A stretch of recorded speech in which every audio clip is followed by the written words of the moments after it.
What is going on, my peeps? Welcome back to Ryan CCC 98 Tube. It's kind of a mouthful, but whatever. That's what we're rolling with. Sorry I was gone for a little bit. I was dealing with some stuff at home, but we are back, so we are going to create some content for y'all. So the first thing I wanted to create, coming back while I have it, we're going to be talking about the JK Orca. JK does a really nice job on his knives. He always has such a good fit and finish, which I think is why a lot of the new knife makers go to him to machine all of his stuff. The one thing with owning a piece of his work is that it comes at a price. It always comes at a price. So what I've seen, these can go for around $1,100, I think, if you're lucky.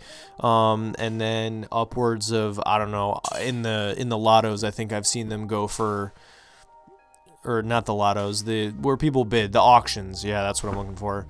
The auctions. On the auctions, they can go for a lot. I've seen them go for upwards of like $2,000 or more.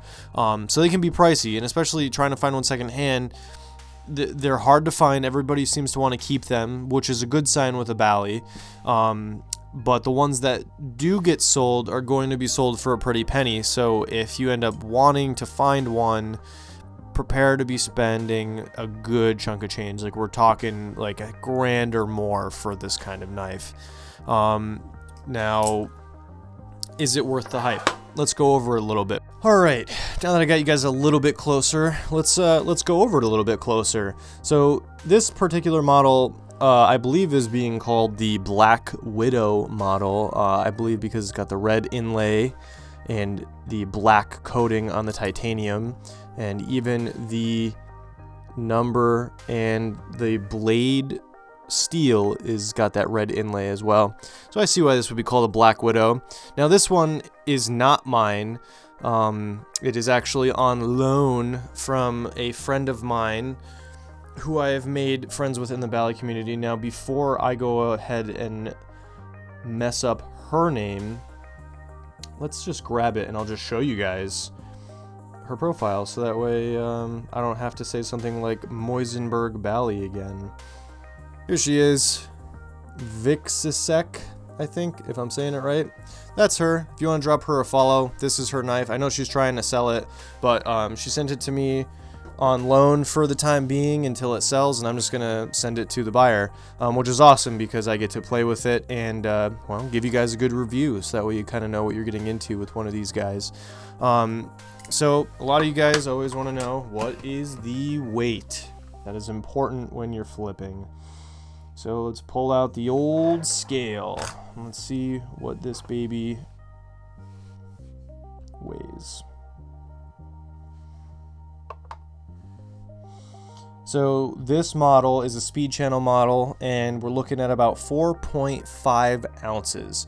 Not all of them are going to be that. I know some of them are not speed channel. I used to have one actually that was full channel, which I enjoyed that one a lot, but not a lot of people like that, the heaviness to it. And then I've also got the other specs pulled up here.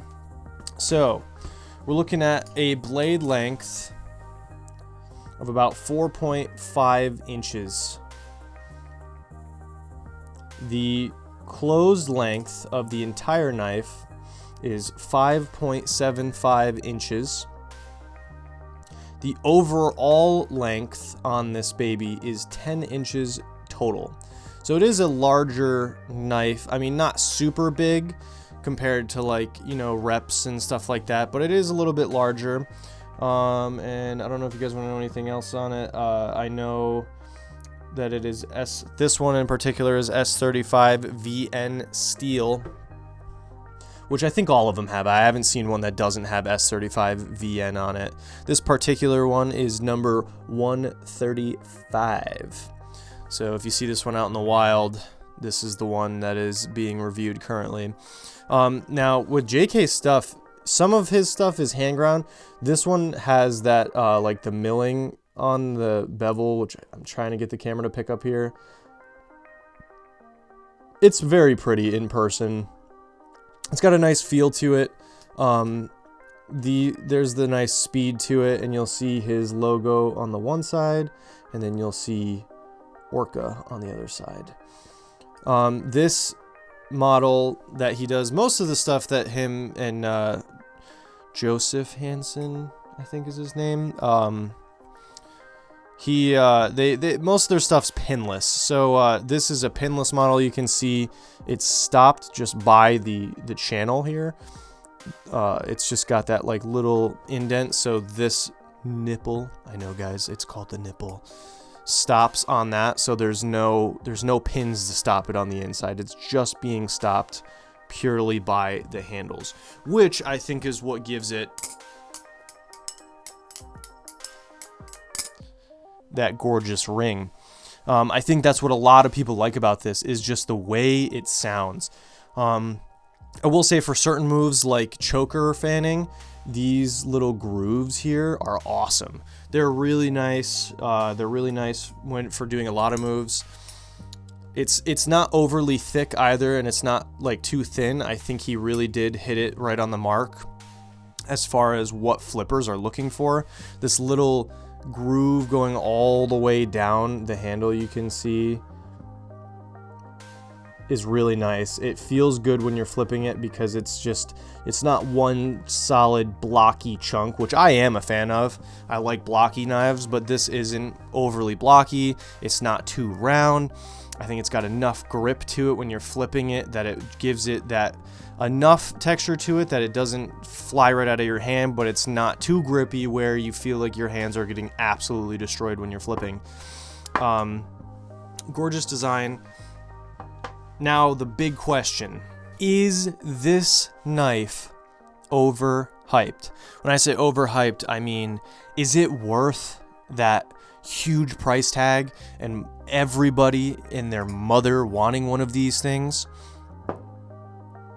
In my humble opinion, I believe it is a little bit overhyped.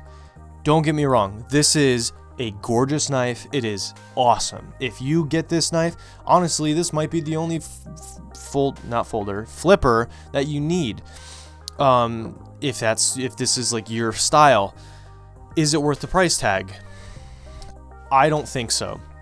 Now, I own things like the EX10, which can run, you know, I've seen them go for as low as $850 these days, and as high as $1,000, I think, is where they kind of cap off now.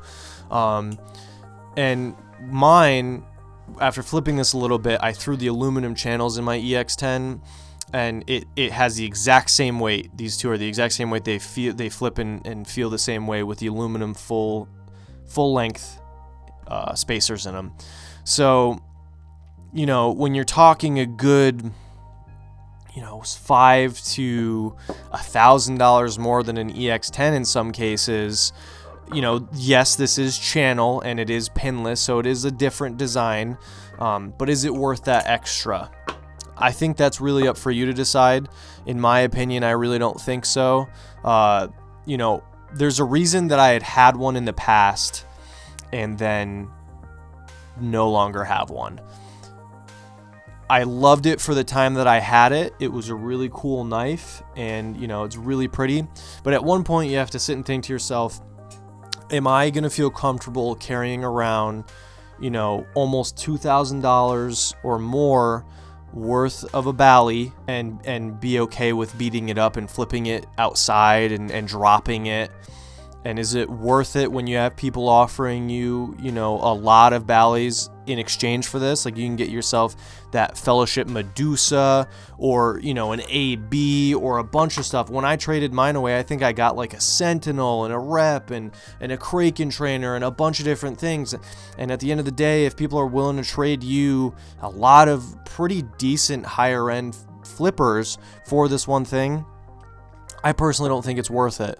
But, you know, I'm just one guy. I'm one opinion. I'm not saying it's a bad knife. I'm just saying I think it is a little bit overhyped. Is it a bad flipper? Absolutely not. It's amazing. It's an amazing flipper. This is probably the third most thing I've been flipping.